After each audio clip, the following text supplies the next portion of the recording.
I'm gonna be honest, I am really proud of this build, so please be nice. Today, I have built a 3-story, 1-bedroom loft house. I realize that sounds ridiculous, but hear me out. I was looking through some pictures online of like houses and inspiration and stuff because I really wanted to make some sort of lofted space.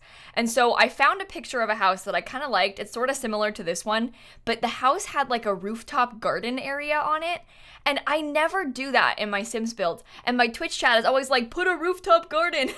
Literally every build I do, they're like, put a rooftop garden. I could be making like some Georgian mansion and they'll be like, put a rooftop garden, even though there's no rooftop. But this time I managed to make it work. This time we have a rooftop. So the house is 2 stories. It's actually kind of small given how big it is, if that makes sense, because a lot of the space is like open because there's a big loft upstairs. So instead of a full 2nd floor, a lot of it is just cut off. And so there's like a half 2nd floor where the bedroom is. And then downstairs has a big kitchen, living room, and dining room. The house also costs 69,000 simoleons, which is really expensive considering it's not even 1 bedroom. Like it's a loft, so it's like open, you know? But it's a 1-bedroom, 1-bathroom house. And then on the 3rd floor, I managed to have most of it be open, but there's like a bar and a hot tub and stuff. The backyard has a pool and things. Like this house is very much an entertaining space, which is kind of cool. It's a good like bachelor maybe sort of pad, if that makes sense. It also could be a really good house to use as a vacation rental in The Sims. Like if you wanted to have your Sims go on vacation and like rent a house in Oasis Springs for some reason,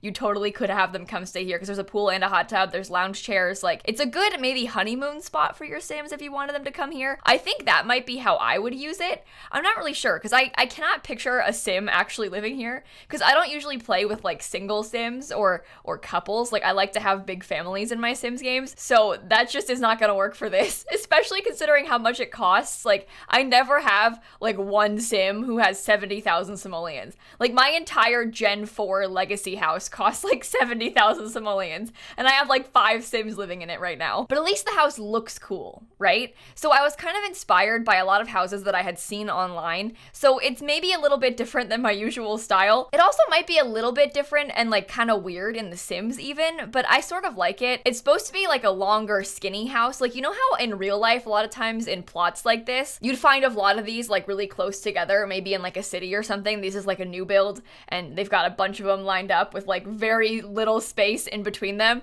I would love to have more of that in The Sims 4. That is like my dream, is to have like those sort of row houses. Maybe you call them townhouses, terraced houses, maybe. I want to have houses that are all attached. I'm talking about like a line of 10 houses that are all connected, you know? We can't really do that in The Sims 4. Obviously, you could like pretend and make them like that, but I want to have separate houses, like separate lots with a separate household living in it that is connected to mine, or at the very least, like really next to it, like 1 tile away sort of thing. I just want a really small neighborhood of small lots that I can make long, skinny houses on. Like that is my dream. But for now, we just pretend with stuff like this. So this house's landscaping is a little bit interesting. I was kind of inspired by some things that I've seen in Palm Springs because this YouTuber that I follow, her and her twin sister have just bought like a rental home in Palm Springs. They're gonna put it on Airbnb. So I like was very curious about this like sort of Palm Springs style after watching them and like their renovations they've been doing. And the like gravel with little like succulents in it is very common there. Obviously it's also in the desert. So I did that here. I put gravel and I put some succulents and I put some agave in it, and I think it looks really cool. Like I love how this gravel looks next to the concrete blocks. I'll show you more up close once we actually like tour the build. But I like how simple the landscaping is. Like I think it turned out really nice, and it's very realistic, I think, for the desert, you know, to not have like a giant patch of grass, to instead have like desert plants. Obviously that makes sense. Okay, but on the inside, it took me a little bit to figure out how I wanted the floor plan to be, because there's not really like very good spots for the kitchen, at least in my opinion, because there's these giant windows everywhere and I didn't want to block them with the kitchen, so I kind of struggled to find a spot for it. But once I got there, I think it turned out pretty well. So you'll see the whole house is very black and white on the outside, but also on the inside a little bit. But I tried to warm it up a little on the inside by putting like a warmer toned floor, and there's like a lot of reddish burnt orange accents, if that makes sense. Like there's a deeper orange couch and there's like orange wall things together. I think I managed to make the color scheme come together really well. Not to like toot my own horn. I know it looks a bit weird right now with the black and like the wood because it seems a bit out of place, but I think once I start putting the rugs in, you'll see it kind of come together and make sense. And I found some furniture that like really works well together. There's a cats and dogs painting and a swatch that I never use that genuinely worked so well with this. Like it all matched perfectly. So I'm excited for you to see it like kind of come in together and start to make sense. But as this is building, I want to tell you a story because I have had a very stressful week, okay? So I've talked a little on my channel about my driving anxiety, right? I've hated driving like my whole life. I've been working on getting over myself. Like I have my license and stuff. I just don't like to have to drive because it stresses me out a lot. So I've been practicing a lot the past like year or so, kind of in preparation for Dan moving here because I feel very guilty that my boyfriend is moving from a different country and like I need to get over myself and like learn how to drive at the very least, you know? So I've been trying to get more comfortable driving alone, which is good because I needed to. So I've been like putting myself in stressful situations on purpose, like trying to get used to it, blah, blah, blah. Well, this week, my parents were both at work. I live on my own, but like my family lives pretty nearby still, you know, so back and forth a lot. But I get a call from my little sister who was freaking out, like really upset because my family's cat Lemon had hurt his foot and we couldn't really figure out what had gone on. We just knew his foot was bleeding and he was limping and like licking his paw a lot. So we were a bit scared, like, oh no, the cat is injured. Like my parents aren't home. We have to bring him to the vet, but we're scared he's hurt. So like we want to bring him in to get him checked out. Okay, I am strong. I am brave. I can do it. I convince myself.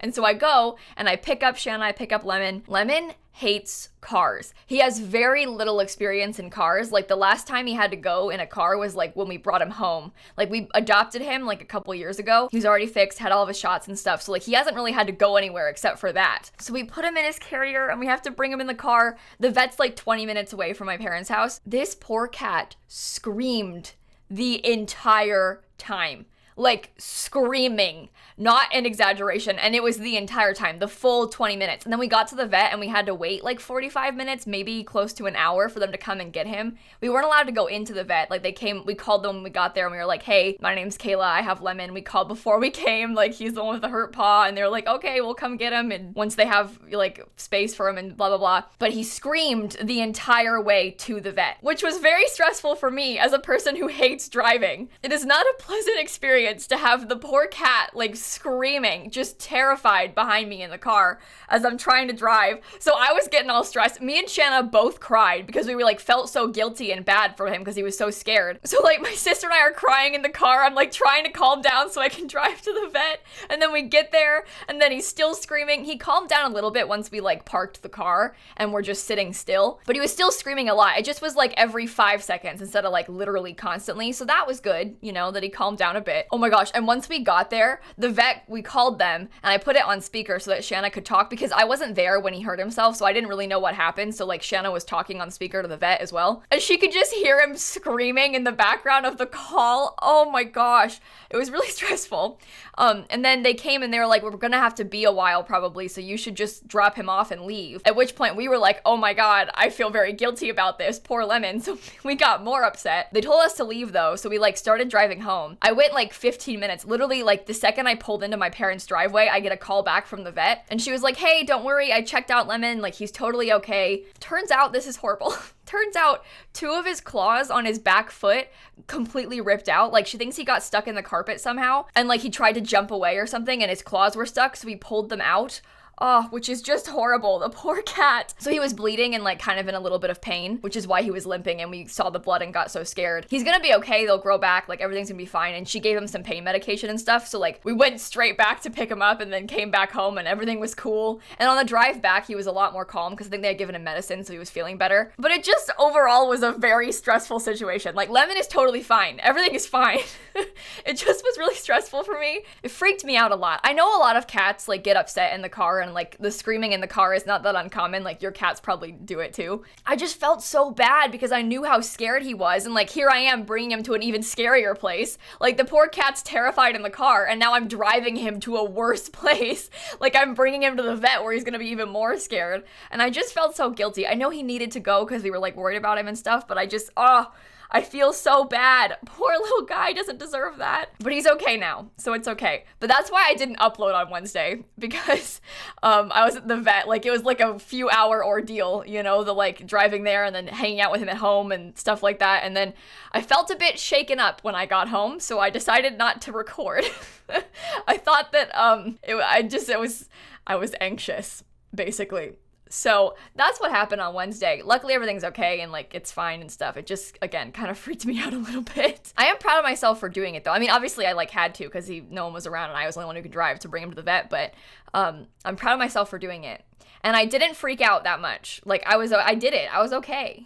And I realized that's like a bare minimum. Like most people are like, I can drive just fine. What are you talking about? But like, it scares me a lot. So I'm proud of myself. It was a bonding experience for me and Shanna, just crying in the car. Because we felt so bad for him. And then when they came out to pick him up, like, we talked on the phone, they, like, didn't come back for, like, 30 minutes. They finally called again, like, hey, we're coming out to pick him up. And so they come out to pick him up. They come to the car, I, like, sign some papers, you know, and then she takes the carrier. But when she comes to the car, me and Shanna had both been crying in the car because we felt so bad for him. So she comes over and we're like tears streaming down our faces, like, oh, it was bad. It was a bit embarrassing. I'm sure they see that a lot though. Like, it's scary when your pets are injured. So I know it's like, it's not abnormal, but I think we felt a bit silly, me and Shanna, with that one. And luckily it was totally fine. So it was okay. Anyway, the house. You can see I furnished the whole place before I ended up ever doing any wallpaper at all, which is what I always do. Don't worry, I do eventually put wallpaper, although I must admit, this is so bad. I missed a wall. On the gallery, if you download the house, the front wall by the windows in the kitchen has no wallpaper on it. I noticed that after it was too late. Like, I had already uploaded it to the gallery and it had been a while and it was just like the one wall. And you can barely see it because it's covered in windows, but I did miss a wall. I painted most of the walls except for that one. I missed it, which is embarrassing again, but it's okay. It's a fun game. If you download the house, you can customize the wall. Pick your own wall. See, I did it on purpose so that you could feel included in the build process. That's true. True story. Okay, but this third floor, the rooftop, you can see there's like a small staircase area and then there's a few pillars, right? And then there's a bunch of space up here. There's a sitting area, there's a hot tub, there's a bar space. And I really struggled with how to figure out the layout. Like, I wanted to have a sectional sofa. I wanted to have a fireplace. My chat wanted me to put a fire pit. And so we went back and forth a lot with the layout of the upstairs. And same with the layout of this pool area, because I wanted to have a grill, I wanted to have a table, and I wanted to have lounge chairs, but it's like a square.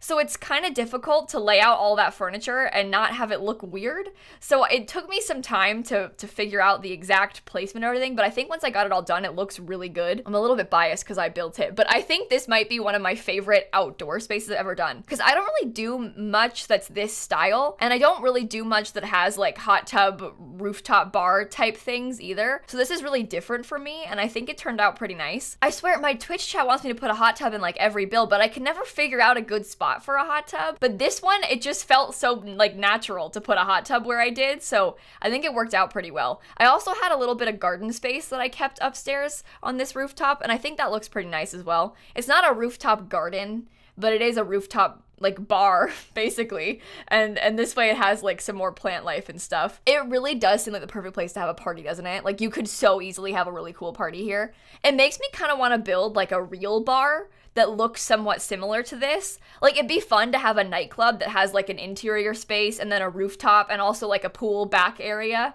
I don't want to make it too big, because this is the thing about The Sims. The Sims 4 is pretty good about spawning Sims to come visit your public lots, but if it's too big, like, then they're all spaced out in random spots and it's less good.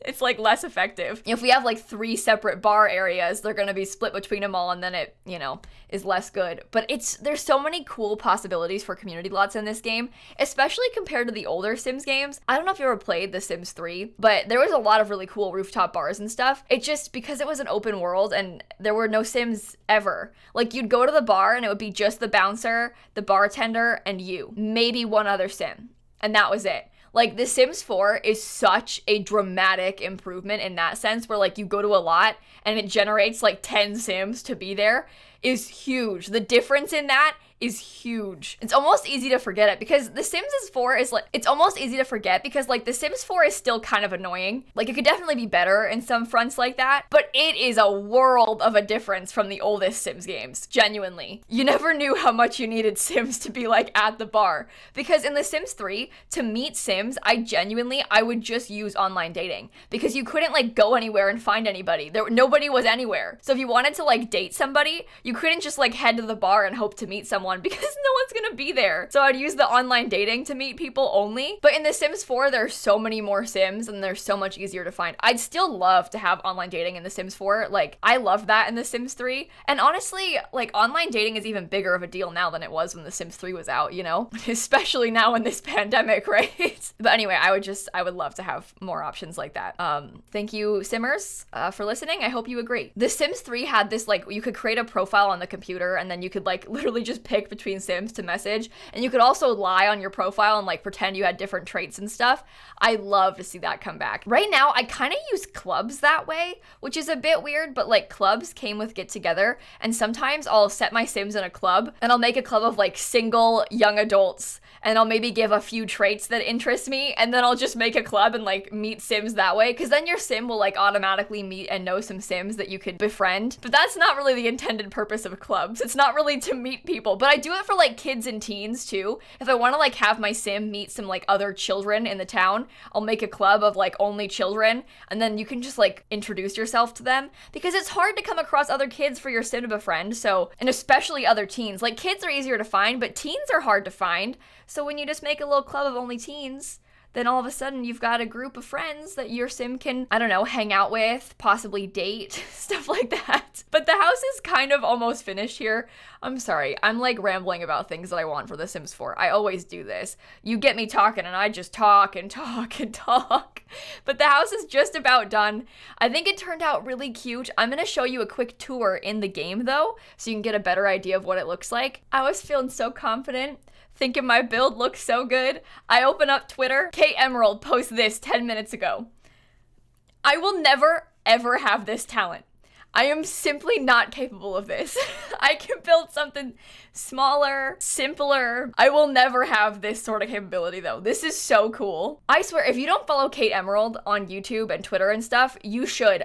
Her builds are like jaw-dropping. I mean, look at this. I could just sit here and stare at it for ages. It's so good. Oh, okay. Anyway, let's look at my build. Mine's on a 20 by 15 lot in Oasis Springs. Again, the goal was to have it be like sort of long and skinny because I was inspired by like that sort of style of house that would be like in rows together. And it looks like this. The outside is a bit goofy, but I think that's on purpose. Like that's kind of just the vibes. This is one of my favorite parts. I don't know why, but I love how this little gravel looks next to the pathway. Like I think that this looks so good. We have a little bit of a backyard. This gate is functional, by the way. I put it in a fence. So this is a totally functional gate. Your Sims will walk through that just fine. They have a trash can, don't worry. This is the layout of the little pool area. There's some extra plants. We also have a grill, a little table, some lounge chairs, a big pool. And then when you actually walk inside of the house, the downstairs layout I think is so good. And I really like the color scheme. So it kind of has this like orange and black and white kind of vibe, which is a bit different for me. This plant really tied it together, I'm gonna be honest. I think that looks good there. But we have this nice living room area. I got to use the mosquito stuff rug, which I never use.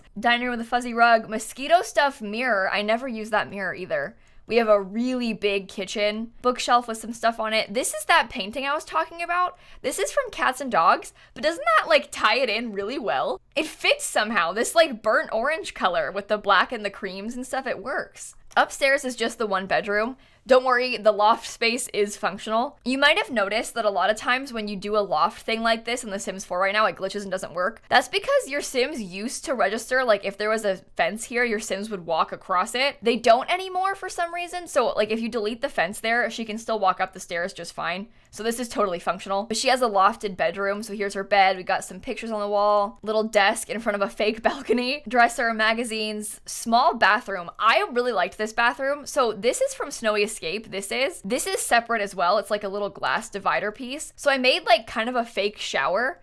and I put tile just where the shower is, and then we have obviously a toilet and a sink and stuff. I like this bathroom. I mean, there's a really, really big window right where the shower is, but there's no houses, so it's okay. No one's gonna see you. Like, who's gonna walk there? They're rocks, you know? So it's probably fine, right?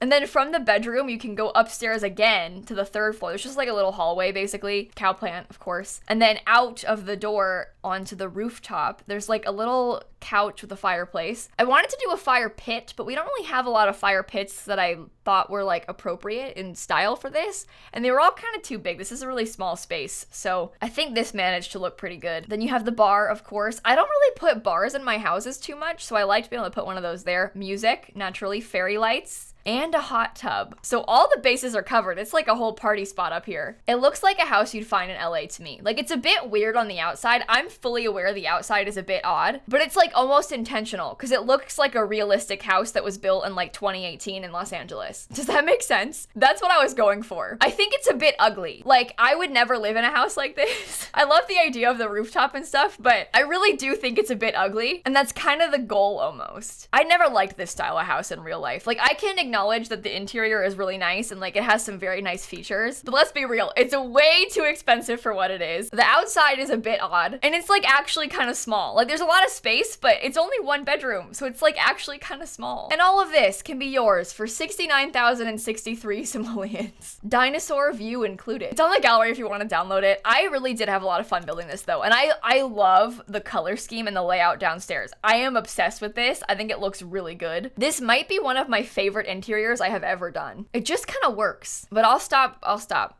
I'll leave now. If you enjoy speed builds like this, I have a ton of them on my channel, so I can link a playlist down below for you. And on that note, I will see you all tomorrow. Bye, everybody. Guys, I have a sponsor for a video this week. I think it gets posted tomorrow. I just have to wait until it's officially approved. But I never get sponsors. That's so fun.